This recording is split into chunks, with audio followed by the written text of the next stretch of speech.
नमस्कार, स्वागत है आपका टीकेएन हेडलाइंस में। आज तारीख है 24 अप्रैल 2025 और हम लेकर आए हैं दिन की वो 25 सबसे बड़ी और भरोसेमंद खबरें जो आपको जोड़ेगी देश, दुनिया और खास तौर पर मध्य प्रदेश की हर धड़कन से। आज की बड़ी सुर्खियों में पहलगाम आतंकी हमले पर मध्य प्रदेश के नेताओं की तीखी प्रतिक्रियाएं, जनता का आक्रोश और सुरक्षा एजेंसियों की बड़ी तैयारी। इसके अलावा देश दुनिया की तमाम बड़ी हलचलें भी होंगी आपके सामने बिल्कुल निष्पक्ष और संक्षिप्त अंदाज में। तो चलिए शुरू करते हैं आज के टॉप हेडलाइंस जिन पर टिके हैं देश के मन और मध्य प्रदेश की नब्ज। मध्य प्रदेश के मुख्यमंत्री डॉक्टर मोहन यादव ने पहलगाम आतंकी हमले की कड़ी निंदा की, जिसमें इंदौर के सुनील नथानियल सहित 27 लोगों की मौत हुई। उन्होंने इसे पाकिस्तान की कायराना हरकत बताया और कहा कि सरकार ठोस रणनीति के साथ कार्रवाई करेगी। यादव ने शहीदों को श्रद्धांजलि दी और घायलों के शीघ्र स्वस्थ होने की कामना की। भोपाल और इंदौर में लोग सड़कों पर उतरे, आतंकवाद और पाकिस्तान से पुतले जलाए गए। सरकार ने सुरक्षा व्यवस्था को और सख्त करने के निर्देश दिए हैं। मध्य प्रदेश कांग्रेस अध्यक्ष जीतू पटवारी ने पहलगाम आतंकी हमले की निंदा करते हुए केंद्र सरकार से तत्काल कठोर कार्रवाई की मांग की। उन्होंने 27 शहीदों को श्रद्धांजलि दी और घायलों के प्रति संवेदना व्यक्त की। पटवारी ने कहा कि यह हमला भारत की एकता और शांति के खिलाफ साजिश है। उन्होंने पाकिस्तान प्रायोजित आतंकवाद को जिम्मेदार ठहराया। मध्य प्रदेश की जनता की एकजुटता पर जोर दिया। कांग्रेस कार्यकर्ताओं ने भोपाल में प्रदर्शन भी किया। पहलगाम आतंकी हमले के बाद मध्य प्रदेश में जनता सड़कों पर उतरी। भोपाल में जय हिंद सेना और मुस्लिम समाज ने आतंकवाद और पाकिस्तान के पुतले चलाए। इंदौर में धर्म रक्षा समिति ने आतंकियों को फांसी की मांग की। कांग्रेस विधायक आरिफ मसूद ने भोपाल में प्रदर्शन का नेतृत्व किया, जिसमें आतंकवाद मुर्दाबाद के नारे लगे। मुख्यमंत्री यादव ने कहा कि आतंकियों को मुंहतोड़ जवाब मिलेगा। पूर्व सीएम कमलनाथ ने भी हमले की निंदा की।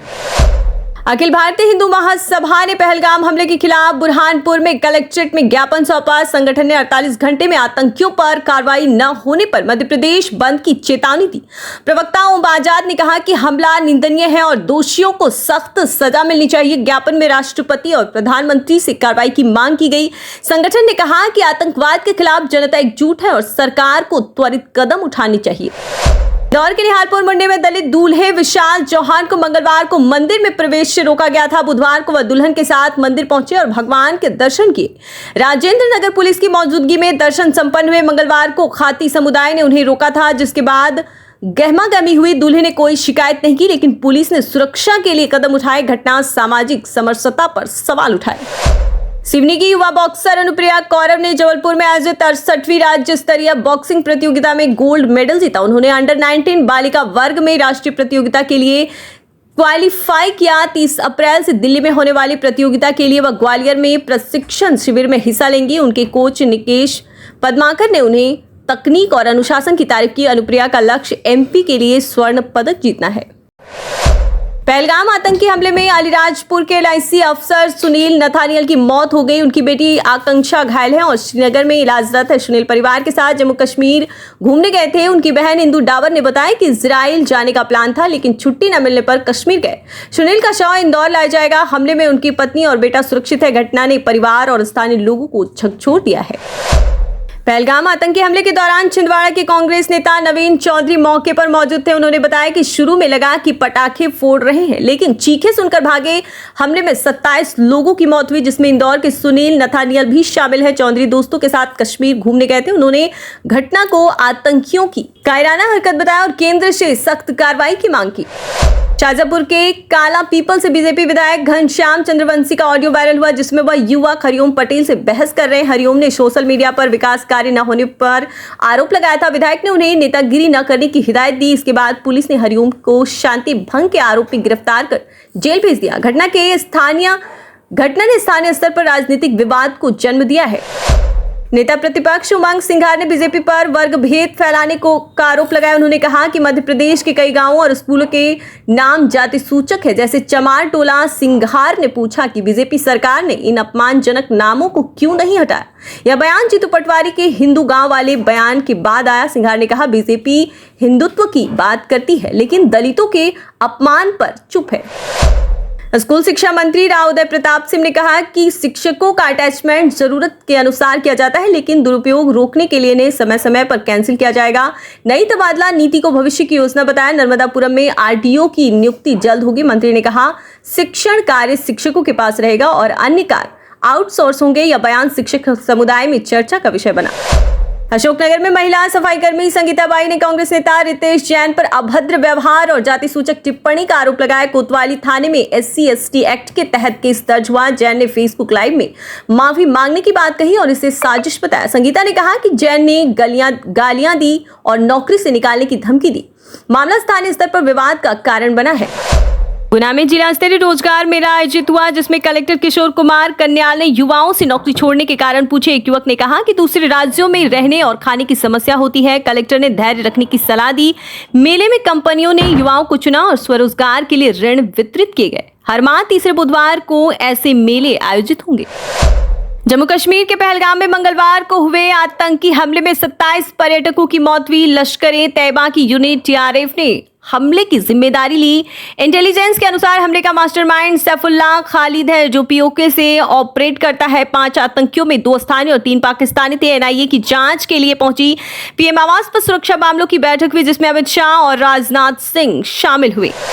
पहलगाम हमले पर मास्टरमाइंड लश्कर-ए-तैयबा का डिप्टी चीफ सैफुल्लाह खालिद है, जो POK के रावलकोट से ऑपरेट करता है। इंटेलिजेंस के अनुसार वह हाफिज सईद का करीबी है। मार्च 2025 में उसके भाषण का वीडियो सामने आया, जिसमें उसने पाकिस्तान सरकार से कश्मीर मुद्दा ठंडा न होने देने की बात कही। हमले में 27 लोगों की मौत हुई। भारत ने इसे कायराना कृत्य बताया और कठोर कार्रवाई की बात कही। पहलगाम हमले में शहीद लेफ्टिनेंट विनय नरवाल का पार्थिव शरीर करनाल पहुंचेगा। उसकी पत्नी हिमांशी ने दिल्ली एयरपोर्ट पर उन्हें सैल्यूट कर कहा, मुझे आप पर गर्व है। विनय की 7 दिन पहले शादी विधि, CM नायब सैनी अंतिम संस्कार में शामिल होंगे। हिमांशी ने कहा, जितने दिन साथ थे वो बेस्ट थे। विनय हनीमून के लिए पहलगाम गए थे, जहां आतंकियों ने उनकी हत्या कर दी। पहलगाम हमले के बाद वैसरन घाटी में पहुंचे आर्मी जवान को पर्यटकों ने आतंकी समझ लिया, क्योंकि हमलावर फौजी वर्दी में थे। एक महिला ने अपने बच्चे की सुरक्षा की गुहार लगाई।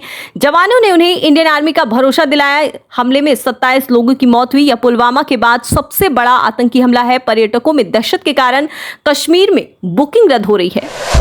बोकारो में मोहम्मद नौशाद को गिरफ्तार किया गया, जिसने पहलगाम हमले के लिए सोशल मीडिया पर लश्कर-ए-तैयबा और पाकिस्तान को बधाई दी। उसने लिखा, thank you Lashkar, Allah bless you. Post viral होने पर बीजेपी विधायक CP सिंह ने शिकायत की। पुलिस ने त्वरित कार्रवाई की और देशद्रोह की धाराओं में केस दर्ज करने की तैयारी है। SP ने कहा कि देश विरोधी गतिविधियों पर सख्ती होगी। पहलगाम हमले के बाद पंजाब CM भगवंत मान ने सुरक्षा बैठक की। पर्यटन स्थलों पर सिक्योरिटी बढ़ाई गई। सिविल और वर्दीधारी पुलिस तैनात की गई। कश्मीर में फंसे पंजाबियों को घर लाने की व्यवस्था की जा रही है। DGP ने बताया कि जल्द एंट्री सिस्टम लॉन्च होगा। मान ने कहा कि आतंकी, गैंगस्टर और तस्कर मिलकर प्रॉक्सी वार लड़ रहे हैं, जिसे रोका जाएगा। पहलगाम हमले के बाद कश्मीर में पर्यटक डर के कारण लौट रहे हैं। बुकिंग रद्द हो रही है, जिसमें टूरिज्म इंडस्ट्री पर संकट गहरा है। स्थानीय लोगों ने कहा कि पर्यटकों के बिना उनकी आजीविका खतरे में है। उन्होंने आतंकियों की हरकत पर शर्मिंदगी जताई। हमले में 27 पर्यटकों की मौत हुई, जो कश्मीर में पहली बार टूरिस्ट को निशाना बनाने की घटना है।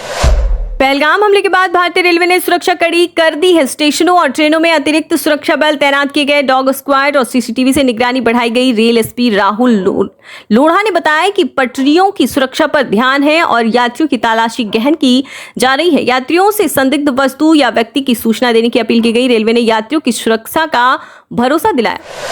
23 अप्रैल को सोने की कीमत में 2399 की गिरावट आई और 10 ग्राम 24 कैरेट सोना 96,085 पर पहुंचा। भोपाल और इंदौर में मंगलवार को सोना 1 लाख था। चांदी की कीमत 1006 बढ़कर 96,613 प्रति किलो हो गई। IBJA के अनुसार चांदी का ऑल टाइम हाई 1,09,34 रहा। बाजार में उतार चढ़ाव के बीच निवेशकों की नजर कीमती धातुओं पर बनी हुई है। मौसम विभाग ने 14 राज्यों, जिसमें MP और राजस्थान शामिल है, में हीटवेव अलर्ट जारी है। MP के खजुराहो, पन्ना जैसे जिलों में तापमान 45 डिग्री सेल्सियस तक पहुंच सकता है। छत्तीसगढ़ में लू से एक मजदूर की मौत हुई। 12 राज्यों में बारिश और आंधी की संभावना है। उत्तर प्रदेश में 5 दिनों में तापमान 47 डिग्री सेल्सियस तक जा सकता है। मौसम ने इस मिश्रित रुख ने जनजीवन पर असर डाला है। रीवा के रोमिल द्विवेदी ने UPSC 2024 में 27वीं रैंक हासिल की। तीसरे प्रयास में सफलता पाने वाले रोमिल ने 1 करोड़ के पैकेज वाली नौकरी छोड़ दी थी। उन्होंने कहा कि पब्लिक सेक्टर में जॉब सेटिस्फैक्शन ज्यादा है। पिछले साल उनका चयन रेलवे सर्विस में हुआ था। इंटरव्यू में उसने रेलवे निजीकरण पर सवाल पूछा गया। उनकी उपलब्धि ने MP को गौरवान्वित किया है। बागेश्वर धाम के पंडित धीरेन्द्र शास्त्री अपने गृह ग्राम गढ़ा में देश का पहला हिंदू गांव बनने जा रहा है। जीतू पटवारी ने बिना नाम लिए इसे वोटों के ध्रुवीकरण का प्रयास बताया। उमंग सिंघार ने कहा कि यह राम के आदर्शों के खिलाफ है। शास्त्री ने इस कदम से धार्मिक और राजनीतिक चर्चा को जन्म दिया है। गांव में सनातन परंपराओं को बढ़ावा देने की। टीकेएन हेडलाइंस में फिर मुलाकात होगी कल इन्हीं 25 बड़ी खबरों के साथ। तब तक के लिए नमस्कार और जय हिंद।